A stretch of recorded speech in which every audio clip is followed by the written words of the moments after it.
Sepak terjang PKI menorehkan catatan kelam dalam sejarah bangsa ini. Perbuatan para tokohnya yang berulang kali memicu tragedi besar yang tak pelak menimbulkan korban jiwa di kalangan rakyat kecil. Salah satu jejak kelam yang diukir oleh tokoh PKI adalah saat perundingan di atas kapal perang USS Renville. Proses perundingan tersebut melibatkan Amir Syarifuddin selaku Perdana Menteri, sekaligus pimpinan delegasi dari pihak Indonesia, yang seharusnya berusaha memperjuangkan kedaulatan negara atas agresi militer Belanda I. Namun dalam perundingan itu, justru mengekor pada keinginan pihak Belanda. Perjanjian Renville yang ditandatangani oleh Amir Syarifuddin menyepakati pengakuan Belanda terhadap kedaulatan Republik Indonesia yang hanya meliputi wilayah Sumatera, Jawa Tengah, Yogyakarta. Selebihnya seluruh pasukan TNI harus ditarik keluar wilayah lainnya.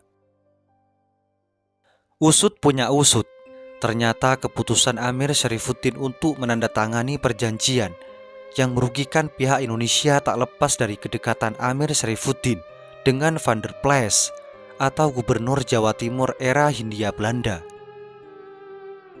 di mana jelang masuknya militer Jepang ke Jawa Timur, Amir Syarifuddin pernah diberikan uang tunai senilai 25.000 gulden oleh Van der Plas dengan tujuan membangun gerakan bawah tanah kaum Bumiputra untuk melawan pendudukan tentara Jepang.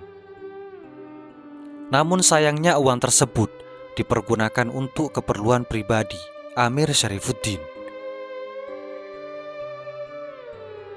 Kedekatan Amir Syarifuddin dengan pihak Belanda itulah yang mempengaruhi hasil perundingan Renville dan merupakan sebuah pengkhianatan atas perjuangan rakyat Indonesia. Perjanjian Renville membawa dampak besar bagi Republik Indonesia. Selain kehilangan wilayah kedaulatan, perjanjian tersebut juga memicu terjadinya konflik internal di pihak Indonesia. Banyak pihak merasa kecewa dengan hasil perundingan tersebut.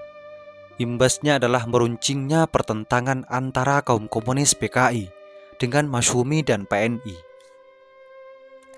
di mana perseteruan politik itu berujung pada jatuhnya kabinet Amir Syarifuddin digantikan dengan kabinet Hatta. Di lain pihak, muncul juga manuver politik dari Laskar Hizbullah dan Sabilillah di Jawa Barat yang tak mau tunduk pada isi perjanjian Renville. Laskar pimpinan Kartosoewirjo itu menolak untuk hijrah ke Jawa Tengah dan memilih terus bergerilya melawan Belanda di Jawa Barat. Awalnya pemerintah Republik Indonesia tak terlalu menganggap serius atas penolakan Kartosoewirjo itu, di mana Perdana Menteri Mohatta memilih memfokuskan penarikan divisi Siliwangi, tepatnya ke Jawa Tengah, lalu meneruskan perjuangan di meja perundingan lanjutan yang di kemudian hari dikenal dengan perundingan Rom-Royen. Sikap acuh kabinet Hatta terhadap kekuatan Kartosoewirjo mengakibatkan status pasukan Kartosoewirjo menjadi tak memiliki kejelasan. Di satu sisi, mereka adalah bagian dari bangsa Indonesia, sedang di sisi lain, mereka tak mau patuh terhadap langkah kebijakan pemerintah Republik Indonesia. Di antara ketidakpastian itu, Kartosoewirjo berinisiatif untuk membuat pemerintahan cadangan atau bayangan. Menurut prediksi Kartosoewirjo, pemerintahan Republik Indonesia yang memilih berunding dengan pemerintah Belanda akan mengalami kegagalan, karena Belanda tak akan melepaskan Indonesia dari cengkraman politik kolonialisme.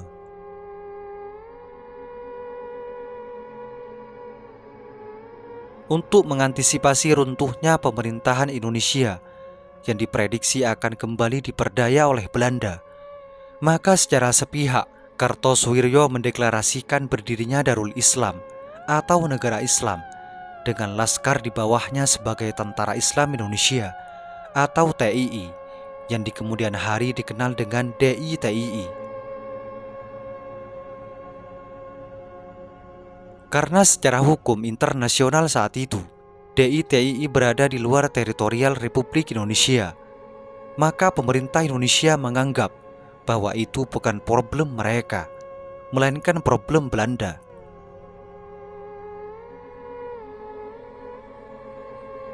Sementara itu, Amir Syarifuddin yang tak terima kabinetnya dilengsarkan, mulai menyusun kekuatan bersama Musso untuk memobilisasi pasukan yang pro-komunis.